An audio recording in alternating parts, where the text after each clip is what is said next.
എന്തായാലും നമ്മൾ ട്രിപ്പ് എന്നൊക്കെ പറഞ്ഞ് ഇറങ്ങണതല്ലേ, ഇനി എന്നാണ് ഇതേപോലെ പോകാൻ പറ്റണം? അപ്പം എങ്ങനെ? നാളെ നേരെ വർക്കല. പണ്ടത്തെ പോലെ നല്ലട. നമ്മളെല്ലാവരും അങ്ങനെയായിട്ടുള്ള എല്ലാ പരിപാടിയും വിട്ടതാണ്. നീ മാത്രം ഇപ്പോഴും നമ്മളറിയാതെ അങ്ങനോട് ഉണ്ടാക്കുകയാണല്ലേ. ഇതാണ് ഞാൻ നേരത്തെ പറഞ്ഞ ഒന്നും വേണ്ടെന്ന്. ഇവനെ പറഞ്ഞു വിടറേ.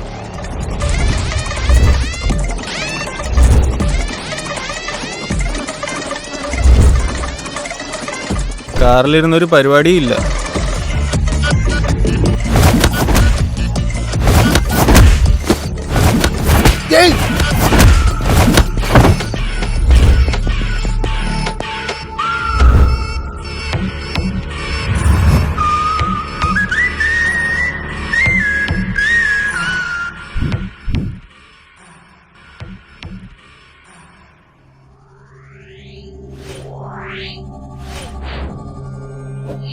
Wow.